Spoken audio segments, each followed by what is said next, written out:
Hi, it's Kamon Reynolds. So let's check our split that we made a couple weeks ago with one of our Carney queens. And for those of you who don't know, we have a package versus NUC challenge going on, which is basically a challenge that we created with two of our nucleus colonies that we installed in those two colonies right over there with the cat. These crazy cats are everywhere. And then the other three that are over there are packages we've purchased from a commercial operation.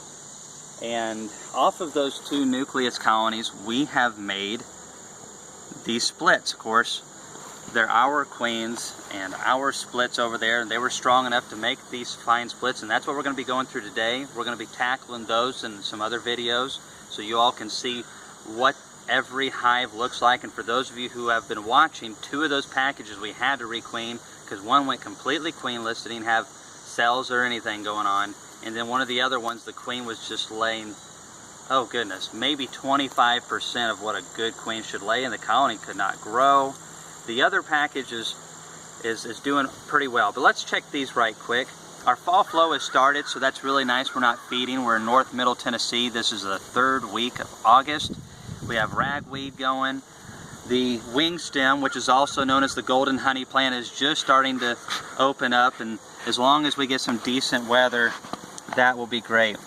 But look at these bees right here. We created this with a couple frames of old brood, and I'm going to leave the link in the description below where you can see exactly how we made this split right here. I really like these type of splits. I'm also going to leave in the description this one as well, so you can watch both of those. They're very similar, just a little bit of difference in size, but primarily when you are purchasing or introducing one of your own mated queens, which I hope at some point you'll tackle that, and we're going to have some really in-depth videos next year, really detailed videos on small backyard queen rearing, where you can get high quality queen cells and make your own queens, because when you do that, your queens are so much better. They're also better for your area, and you can select obviously from the ones that survive and make the best honey crops and show the best resistance to brood diseases and stuff. But it's so nice when you can do that. But I love the way that we do these splits because they have a very high acceptance rate, because they are comprised of pretty much just young bees. Alright, so we have a food frame here, which I always try to stick them to the outside. This was pretty full of food, but it is getting a little empty, so we might consider feeding. Even though there's a fall flow going on, we need to make sure that these colonies don't get low on feed, because our big ones are starting to put in a good bit of nectar right now. Not a ton, but they are going in the in a positive direction. But little colonies like this just probably don't have enough workers to justify all the brood that the queen can lay, and that's what we want this time of the year, late in fall. Woo, about got that one. I pay attention to what I'm doing. Stop running my mouth. But this time of the year, we need our queens going full throttle no matter what, because the bigger a cluster we can get, the better. Okay, this is looking really good right here on this first brood frame. So we have a lot of uncapped larvae down in between here. There's a ton of, yeah, there you can see them in the video. So they're just capping this. This is a lot of brood fixing to happen here. I've said it before, but I'm going to say it again. There's about 7,500 cells in a deep frame. So look at that on this side. So even if we've just covered 50%, we're looking at around 3,500, and I'll bet we're a little higher than that. So we're probably looking at 4,000 potential bees coming out of that frame. Scoot on over and see what's happening over here. It's getting a little late. Excuse me, bees.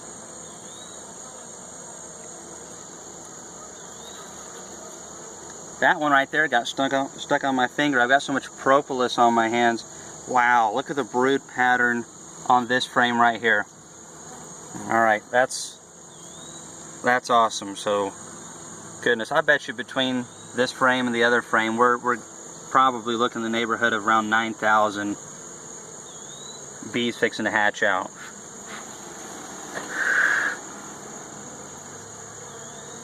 Alright, so this one right here, oh yeah. There's the queen right there. So she's just going to town. Can you see all that brood down in there? Look at all that brood right there. And they're capping this up in here. That's awesome. So as long as the nutrition is consistent, they are going to have 3 frames right there of brood. This colony is going to do some serious growing. And you know, our bees, as long as they are healthy and they have a good bit of surplus honey or syrup being fed to them and some bee bread or pollen sub, they will continue to brood easily into early November. Almost said Noctober. That too. Alright, this frame right here is a comb that we put in there. There's like little to nothing in it. Chances are that's what the rest of the frames are like in this hive. So that'll probably be our inspection for this one. We really don't need to see everything. Let's see what we got here. We've got a little bit of nectar over here. It could just be where they're spreading it out and getting it out of the queen's way. I don't know. But this colony, I'm going to give it about a quart of Pro Sweet, because the last thing we want is for them to feel like nutritionally they don't have enough for that queen to go full throttle. I really believe that if we baby this colony through the rest of our season, it is going to be a packed single colony going into winter, which is exactly what we want. So this queen is obviously doing what we need her to, and we still have the bulk majority, and we're just now starting our fall flow for us. So this is great. Let's check and see how this one's doing. Now, I did pull a frame of brood, a really good frame of brood from this colony right here to give to one of the package colonies over there we were requeening, because they just were so out of balance. We were giving them a bunch of young bees in that brood to hatch out to help balance the colonies back out. You've got to have those young bees when you do queen introductions. That's one of the #1 problems when people have problems with queen introductions, is that the colony is just so out of balance. Wow. So we've got some brood up top. That's a really good sign.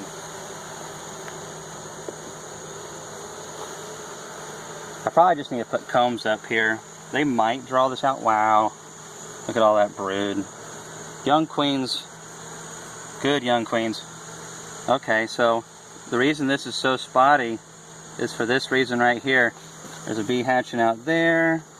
There's a bee hatching out there. Yeah. This colony's fixing to really bust out of this hive. So we'll just do a quick inspection on this one as well. That's a good sign though. Young bees are so important. Small hive beetle. Not anymore.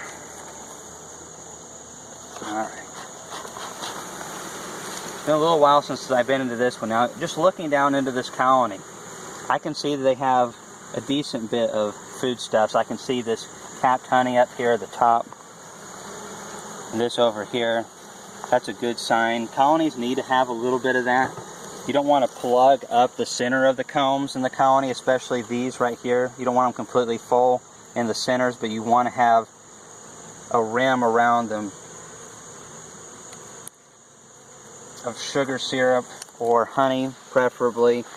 And then you want to have pollen in there as well. And it's just so nice now that the bees have a flow going on. You know, supplemental feeding helps. It really does help a lot. When they need it, they have got to have something, especially when they're small, or maybe it's a swarm at the wrong time of the year. When they don't need it, that's fantastic. It's a whole lot cheaper. But nothing will replace diverse, healthy pollens and nectar coming in. Now look at this pollen frame right here. Oh, there's the queen.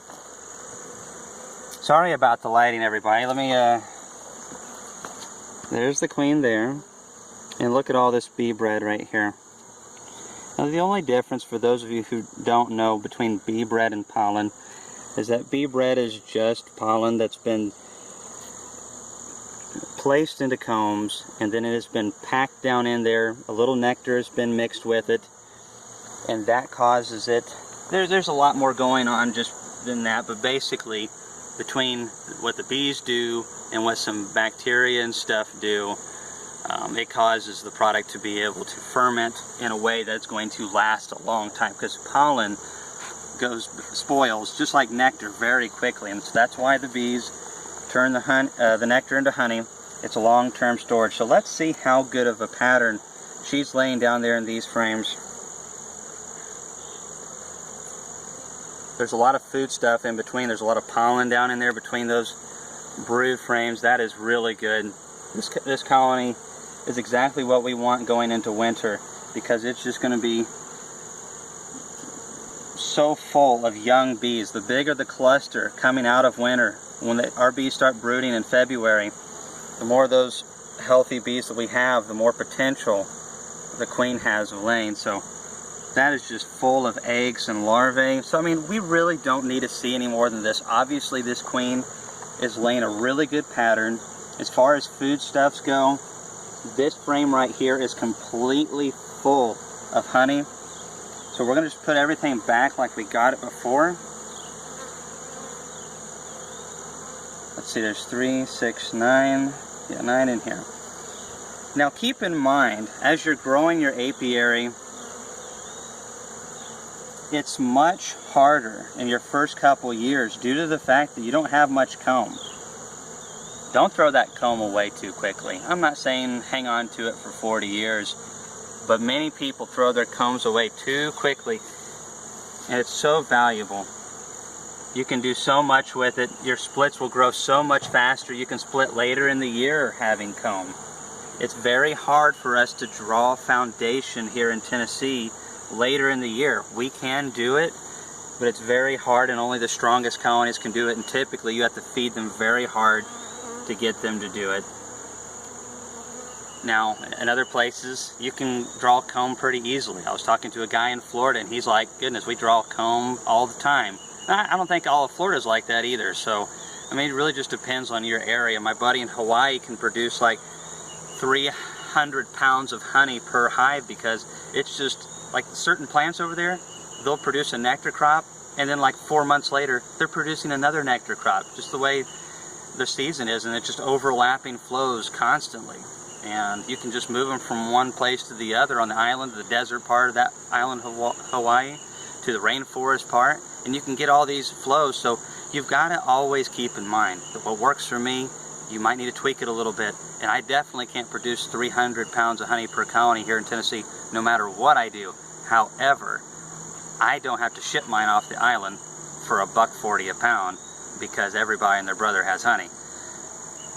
And, you know, price of living here, oh goodness gracious, so much cheaper. Hawaii is beautiful, but boy, it's expensive. And if anyone is on here from Hawaii, I am kind of jealous, because I love all those grapefruits and those little tiny bananas. Goodness, I probably ate my weight in those when I was down there. But we'll be talking more about some of the techniques that I picked up in Hawaii, especially this winter. I'll be showing you some cool builds. So these colonies right here, fantastic. This is exactly what we want to see from both of these colonies. We just need to make sure on our part that if they need any type of nutrition, that we get it to them, that they keep that forward progress, fill out these boxes, and who knows, if we can get these beefed up enough, and maybe some of these other ones beefed up over here, we might pull a frame from a few of them, put them together, and overwinter a NUC off of this package versus NUC challenge, and maybe have 8 colonies where we started with 5 at the beginning of the year for optimum not only production but sustainability. So anyways, if you have any comments or questions, leave them below.